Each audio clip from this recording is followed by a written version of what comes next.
For the world's 500 million smallholder farmers, land provides income and food security.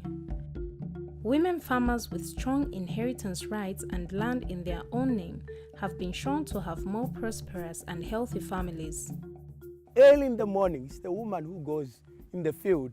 A man comes behind 2 hours later and says, this is my area. And as far as I'm concerned, up to now, I'm championing the women should be in the forefront. The women are the people we should support.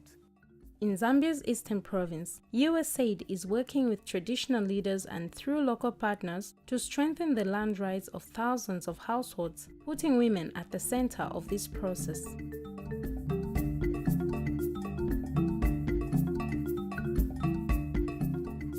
Though the majority of Zambia's 72 tribes follow matrilineal inheritance patterns, women's land rights in rural areas are far from secure. Mzibambo akakamwalira opezeka mafamily vala mzimayi mchuchunganya mlonda malo yala nkhala vutika na vana bokhala kuti ndine munthu wamkazi nkwatiriwa mwina kuja napita chikwati chingavute nubwerako nikaswapo olima pasogolo pake vamuna kakati uyu mundani wanga nekha kalembesa okha ndi chizinthu zavuta ndichine singatengapo malo ena ali yonse paja munda. If a woman is chased away from her matrilineal home just because the husband has died, it means she has to live together with her children.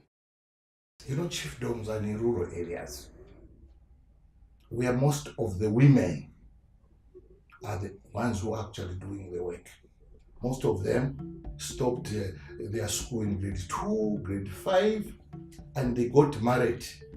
And they are getting married to these people. Their livelihood depends on the men, and men have taken advantage. There is a global movement to protect the rights of rural communities through land documentation and registration programs. However, such programs present risks that could exclude women or unintentionally undermine their rights.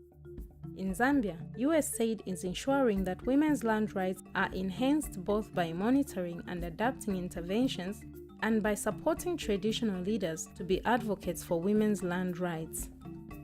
USAID's process promotes broad participation. From the beginning, local partners ensured that women were given space to develop their own participatory maps and present them in public.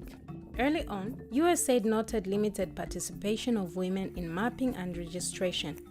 Based on this, USAID and civil society partners altered their approach, resulting in much greater female participation in all aspects of the work. Ultimately, more than 40% of all parcels were in the name of women.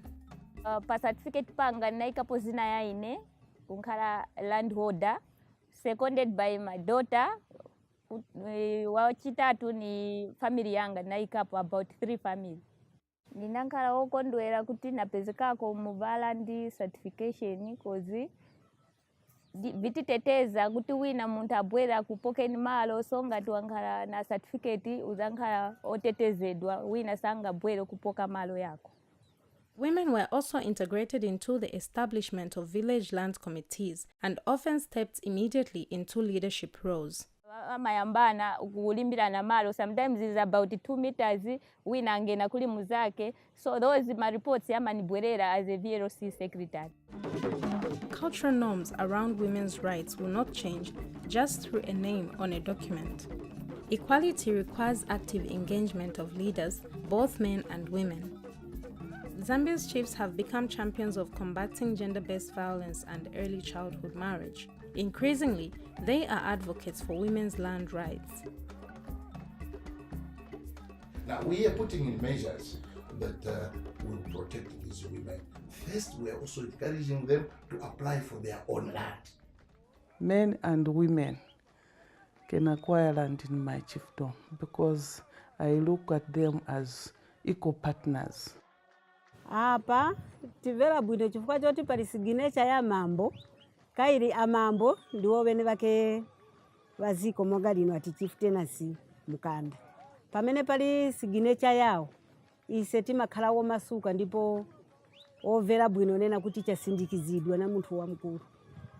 As women apply for land documentation in their own names and as customary leaders support these claims, women are beginning to stand up for their rights. Iwe wamkazi umalibe mphamvu. Kumalomba pamene tina ma certificate ndiye amene izamususa. Tifunika olembesa pamodzi ine ni amuna. Kuti patsogolo pako kwati kwakatha oko kapena usathe tifunika kuti aliyesa akakhale na mbali yake. Nenera sotsogoloso la vana kuti mwana wina aliyesa akakhale na tsogolo lake paja nthaka.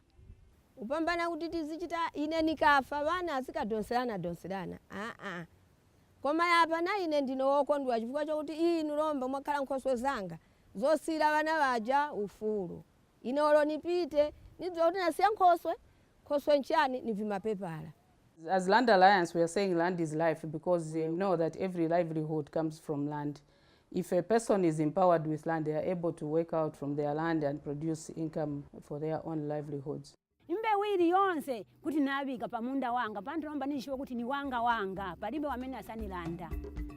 With a combination of government policy, customary leadership, and gender-sensitive processes that provide women with opportunities to deepen participation, USAID is supporting inclusive customary land documentation in Zambia.